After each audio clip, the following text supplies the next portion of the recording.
We've got to do something. We've got to be proactive in this. After narrowly missing an accident this weekend, Warren Councilwoman Cheryl Saffold is calling for action. Saffold says speeding has become an issue on Todd Avenue. All right, she says others who live near there are noticing it too. Feel it's getting worse. Trumbull County reporter Nadine Grimley explains the situation. All I could do was cry because I was so grateful to God that my life was spared. Warren 6th Ward Councilwoman Cheryl Saffold is counting her blessings after she said she came close to being involved in an accident on Todd Avenue Sunday night. All I could see was a dark-colored vehicle coming towards me with no headlights on. And so all I could do was swerve to the right lane immediately, and then I heard a crash. When you have an emergency. Accident at Maple and Todd Avenue in Warren, Ohio. Accident, really bad. Pole hit, car, oh my God, upside down. This is bad. Saffold captured the aftermath on her cell phone. According to a police report, the driver, now identified as Aisha Center, lost control of the vehicle, turned sideways, and hit a curb, causing the car to roll. A warrant was issued for Center's arrest Monday after she failed to show up to court on charges of reckless operation and driving alone on a temporary permit. The speed limit on that stretch of traffic is only 35 miles per hour. There were witnesses that say that young lady was traveling in excess of roughly 70 to 80 miles per hour. Saffold says she and other people in her ward have noticed speeding has increased dramatically on Todd Avenue. She believes the disabled traffic light at the intersection of Palmyra Road is to blame. It was placed in flashing mode in November 2020 following a traffic study approved by ODOT. Now she's calling for action and hopes the city can come up with a solution to fix the problem, such as placing a radar speed display in the area. That way drivers are aware of how fast they're going. We have to be proactive. Something has to be done because it's just getting out of hand. In Warren, Nadine Grimley, WKBN 27 First News.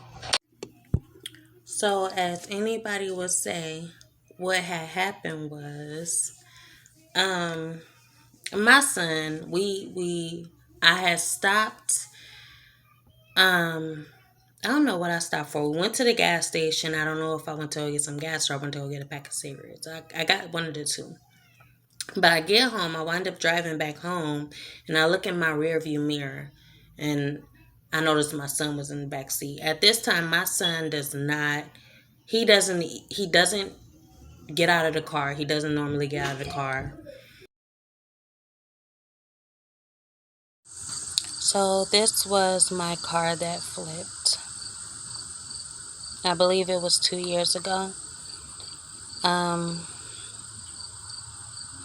Me and my son went to the gas station, and I went in and paid to get gas, got my gas, and I'm thinking my son is in the back seat because he's usually quiet and he's usually just rocking back and forth. He was really, really quiet at the time. I'm pretty sure he was 4 years old. So I'm not used to him getting out the car. I'm not used to him. And I'm used to him sitting still. And, he was strapped in and everything. We wind up pulling out of the gas. I pulled out of the gas station, making my way back home. And when I pull up, I'm like, you ready to go in? And I didn't hear him. So I look in the back seat in the rear view, and I noticed he wasn't in his car seat. So I dart off. I'm not really thinking about my care or anything. I'm just thinking about getting my son because I know it's a busy street and I don't want him running out into the street and getting hit or anything. So I'm thinking about him more so than myself. I approached this car, and I'm pretty sure it was the lady that was speaking. I approached her, and then I put on my brakes, but my brakes wasn't working. And I don't understand this part because my brakes are usually working. So I pressed the brakes, and it doesn't stop. So I wind up swerving because I didn't want to hit her. So I swerve and I fall into this open field, and I roll 3 times. I notice I'm upside down. I take my seatbelt off and I climb out of the window. I squeeze out of the window. My window was down at the time. And I get out of the car. And my back is in pain. And I'm walking down the street trying to get to the I think it was Sunoco, that gas station. So I'm walking down the street. My back is in pain. I can barely walk, but I'm trying to get to him as quickly as I can because I don't know where he is. I know he's at the gas station, but I don't know if he wandered off trying to look for me. So the police pull up on me. As they said, they thought I was fleeing from the scene, but I was just trying to get my way. I was trying to get to my son as fast as I could. They pull up and there's like they're telling me like, you're fleeing from the scene, get in the car. They handcuffed me, put me in the back seat, and I'm telling them, I'm like, we need to go to the gas station. My son is at the gas station. Let's go. And they're like, no, we're going to take you to the psych ward because I think you're going crazy. You need to go to the psych ward.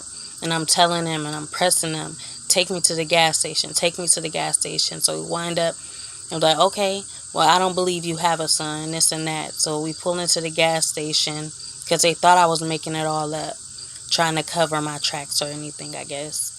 We pull into the gas station. They wind up getting out the car, and I'm like, we're going to go check. So they go in there. They go into the gas station. They come out with my son. I guess the cashier, somebody had my son. There was a lady in the background talking about, I'll take your son if you need me to, this and that. I don't know this lady. So I'm like, no, I just want my son. Give me my son. Mind you, my back is really, really hurting at the time. So I'm just crying. I'm crying out. And I'm like, my back is in pain. I need to go to the hospital. So he's like, where's your phone? And I'm like, my phone is in my car. I don't know. So they was like, is it this? They pull out a phone. They was like, is it this phone? I'm like, no, it's not that phone. And they was like, well, we think you're lying. I'm like, my purse is in my car. My car is in, my phone is in my purse in my car. And I guess there was a phone planted around my car, and that wasn't my phone at the time. I don't know whose phone that was, but they was so pressed talking about I was lying. So yeah, that's what happened. Eventually the ambulance came. They called the ambulance. I wound up going to the hospital. They thought I was on drugs. I wasn't on drugs at the time, at all. So they did a urine test. Like I said, they thought I was on drugs, so they still did a urine test and everything. And that is what happened. You know, I didn't care about me. I was just trying to go get my son as quickly as I can. I didn't know how he got out of the car, because like I say, he usually don't get out the car. He's usually just strapped in, you know, minding his business, waiting for me to get back in the car. But that day he actually got out of the car, you know, unbuckled his seatbelt. He was in a car seat. He unbuckled his seatbelt, opened the door, and got out. So yeah, that's what happened with my car. And ever since then, I've been on foot, been trying to get myself back together, but I haven't. I couldn't. So, I've been trying to get myself back together. Ever since then, I've been having to deal with a lot of people talking about, you know, you left your son at Sunoco, this and that, you know. But this is actually what happened. I was going through a lot at the time. Just lost a family member. Lost my job because I took time off of my job because of, you know, some family, what was going on with my family. So, yeah, I wasn't about to lose my son. So I had to do what I had to do. Even if that meant, crashing my car and jeopardizing my safety, I was only thinking about my son at the time. So that's what happened.